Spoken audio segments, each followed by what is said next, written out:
Listen, please. Good afternoon, everyone.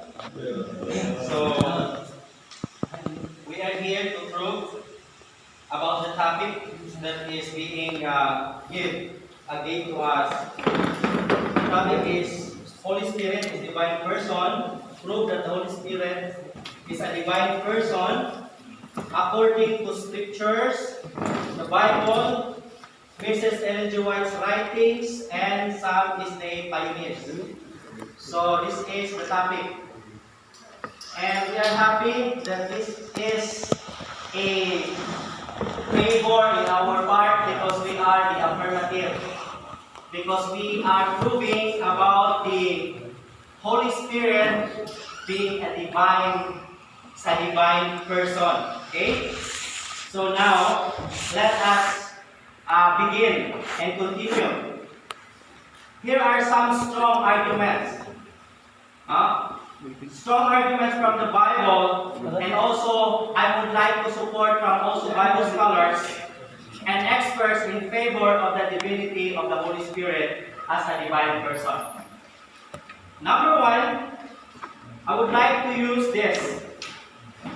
The Holy Spirit possesses attributes that are exclusive to God, such as omniscience, omnipotence, and omnipresence.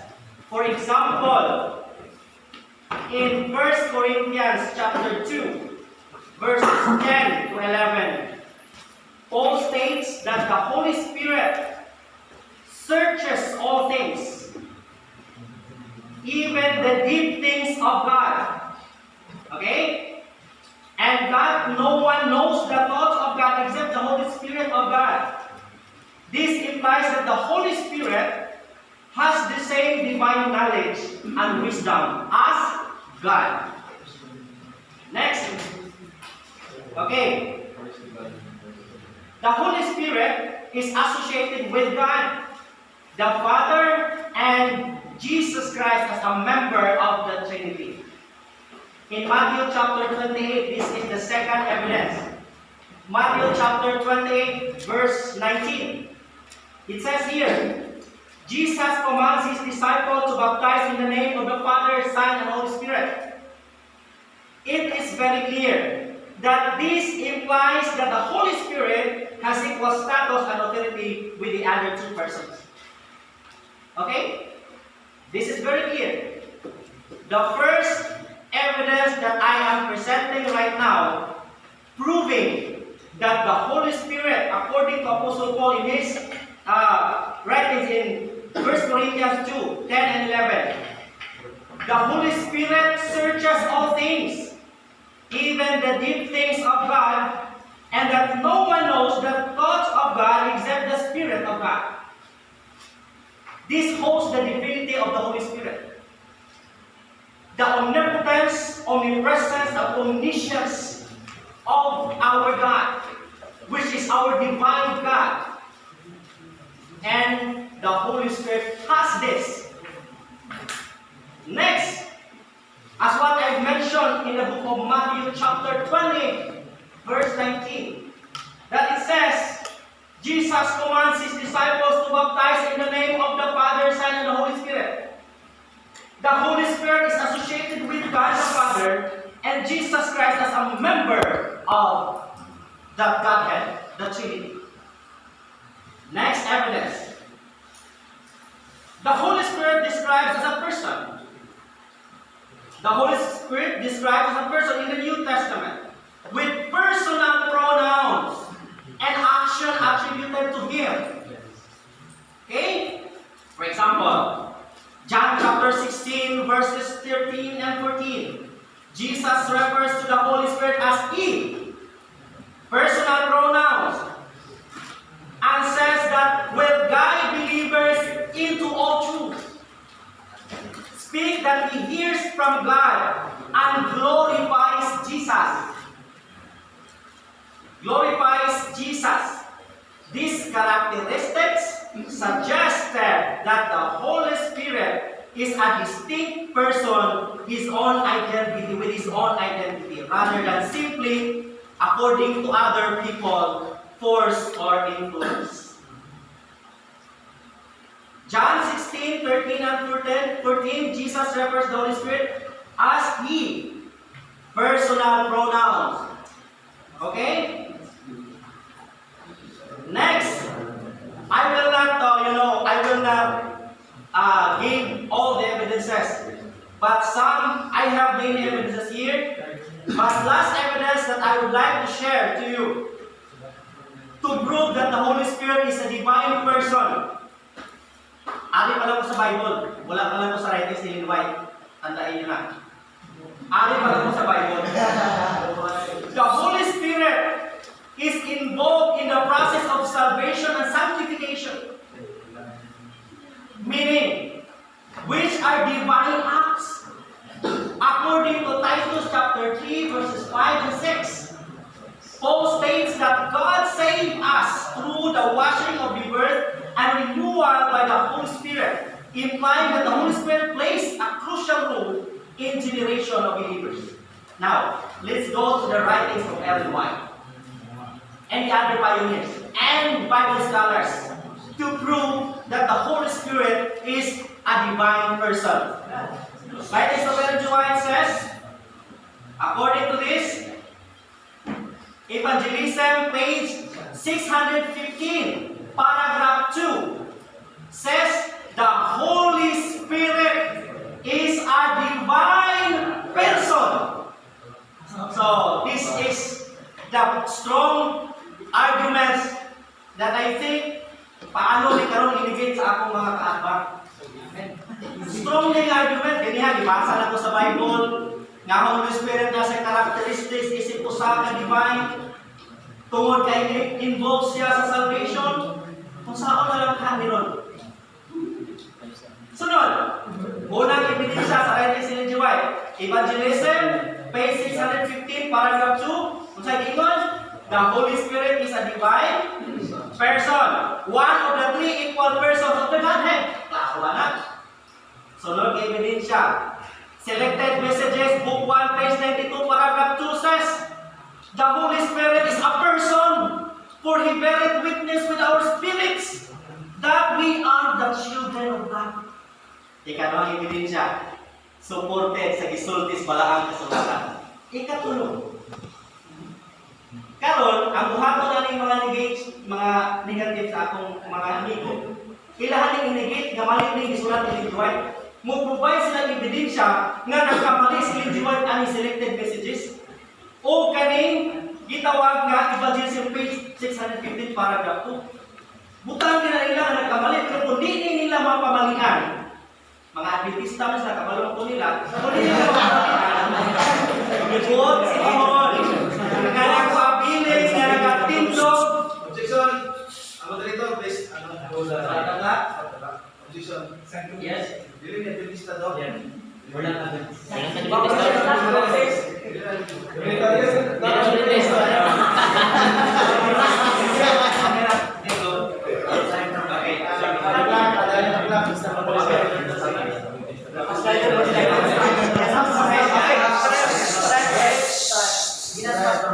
Relax. Yeah. Next evidence. The Holy Spirit is a person, for He beareth witness with our spirit that we are the children of God, according to Selected Messages. Ako nagibasa ganyan. Next, Selected Messages Japon. Page 615, paragraph pang ganyan, paragraph 2 man to. Balik tas paragraph pang sa ingon Ellen White. Ingon din the Holy Spirit is the third person of the Godhead and is a divine person. Oh, pamaliin yun eh. Pamaliin yun eh. Sunod, kaya ang tema ko, balikan ito ang topic, ang tema. Pamatud-an, prove that the Holy Spirit is a divine person according to the Bible. Writings of Ellen White and Israel pioneers, meaning itatan din mga isdikita na debate. Kaya ako ni kami rin siya, Ellen White at Israel pioneers. So, mangita mo writings Ellen White na malinig yung sulat. Mangita mo Israel pioneers nga musuporta nga malinig. Kaya karon, i-present mo na ko yung Israel pioneers. Okay? Sunod. Manuscript Releases, Volume 20, page 124, paragraph 1. The Holy Spirit is a person, for He speaks to us in words that can be heard and understood. Ano to nga, Manuscript Releases, Volume page 124, paragraph 1. Next, Messages, book 1, page 344, paragraph 2. The Holy Spirit is a person and is the representative of Christ on earth. Ha? Klaro kayo. Nga pala, ang Espiritu is a person. According pa sa akong ibasa. And is representative of Christ on earth. Okay? Klaro mo na. Aam ng Biblia kasi Kristo nagpadalang bala ang Espiritu nga puli kaniya. Klaro mo na. O gisuportahan na sa writings ni Mrs. White. Amen. Sunod. Amen ka dyan. So, sunod. Design of Ages, page 671, paragraph 3. The Holy Spirit is a person and He is divine. I have 4 minutes left. Kapit na. Sunod. At ko na po sa mga East Day pioneers. Si George Knight. Sa atong mga Seventh-day Adventist theologian. In his book, The Doctrine of the Holy Spirit, he writes, the Holy Spirit is personal being. Theologian. The Holy Spirit is personal being. Okay? Personal being meaning, according to this, not an impersonal force or energy. 1977, page 2. Knight goes to explain that the Holy Spirit is described in Scripture as having the attributes of a person, such as intellect, emotions, and will. Raul Dideren. Who is Raul? Si Raul Dideren is a Seventh-day Adventist theologian also and professor who served as the chairman of the Department of Theology at Andros University. According to him, Raul Dideren says in his book, The Holy Spirit in the Bible, paragraph 1 says, the Holy Spirit is a person who has a real existence of personal attributes. Now, my challenge is this. Negate that according to the Bible, the Holy Spirit is not a divine person. Negate according to the writings of Ellen G. White that her writings, those books that I have mentioned is wrong, are wrong. I-negate na ninyo.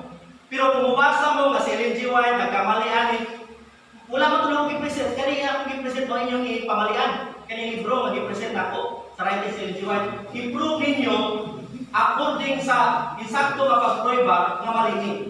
And then, mupaulit namin kay among ang kulong na pandemic. Pero kung di nyo ni mapamalian, dapat sa bulaanan nyo ito, kapasindig, kayo ang dapat mag-prove sa susunod na kayo. Hanggang dito na lang. Thank you so much. At nanatiling nakatayo dahil hindi pa man ako nakaupo. Nakasama ko ang tema na sinasabi, prove that the Holy Spirit is divine person. According to Scriptures, the Bible, Message and White's writings, and SDA pioneers. Maayong hapon, kanatutan. Praise the Lord.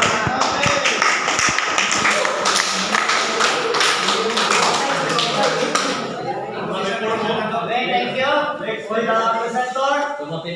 Next part will be the interpretation of cross-examination.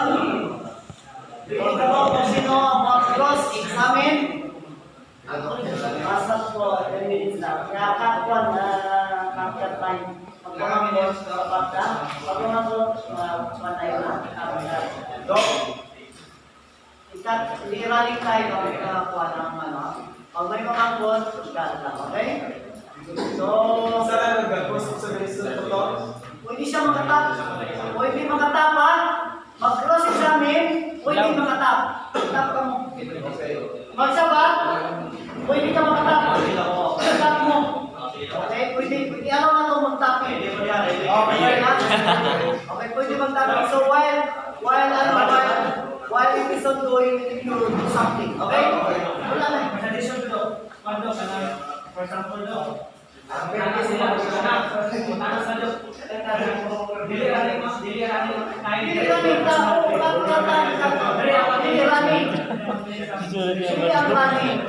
sa pangutana lang.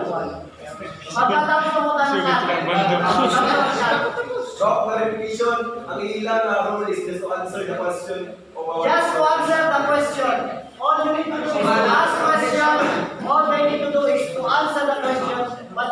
tap. But No sign moment, Doc. No sign moment. Wala ba?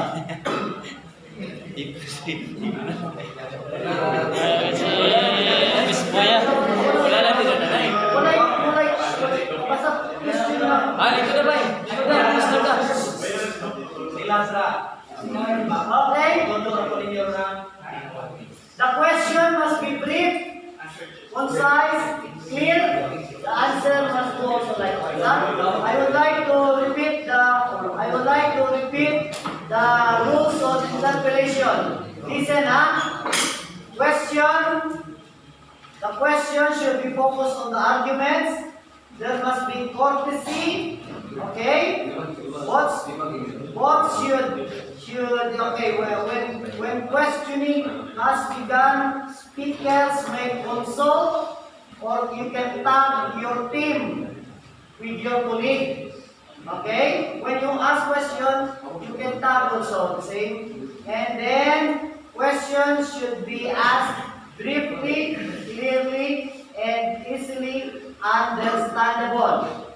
Categorical question answerable by yes or no is allowed. With yes or no is allowed. Opponents, if you choose, may qualify the answer why yes. So kung mamangkot sila, yes or no? Yes, pero you need to qualify why you are saying yes or no. Questioner may cut if it is verbose. If the statement is full of flowery o palibot-libot lang pwede makat na siya. Okay? Then questioner should not comment. Hindi pwede mag-comment sa response of his opponent. Wala yun May sign comment. Wala isang comment. Pagka pabayin sa magsabat. Okay? Your opponent may refuse to answer irrelevant or loaded question. Okay? So that's the thing. Ready na kamo? May napili na kamo magpa sa question? Just use the time. Sabot-sabot tanay ko. Okay na? Okay, mga paano mo. Okay, okay. Pag ang-ask question ka, laman sa na siya. Okay. So, ready ka na? May team na? May team. Okay. Ha? Ha? Sa isang question, kailangan Wala lang. Hindi mo na tayo. Sabto lang nila talang yung question. Ang tayo sa question nila. okay na kami naman. Okay na. Pwede na. Pwede na. Okay na na. It's here. It says here. You can say it's here. You make one. You may cut off. You may cut off. Thank you. Okay. Thank you. Okay na na. That's enough. Okay. I am satisfied. Mula na. Thank you. That's enough. I am satisfied. Okay? Basta magamba siya thank you, hindi naman sabat. Okay. Nakuha niya na ang argument ko. Okay? Now, kada question lang, kapag masabat yung gito. O katong na pagka-question ka, o pag sabat naman, doon lang sa question. Pagka sa question, magsabat. Okay. Okay, ready now? Ready? Okay, let's give now the time to the interpellation. Ready? You talk about the languages, the pronouns of the Holy Spirit. And so here's my question. Do you know the Hebrew word?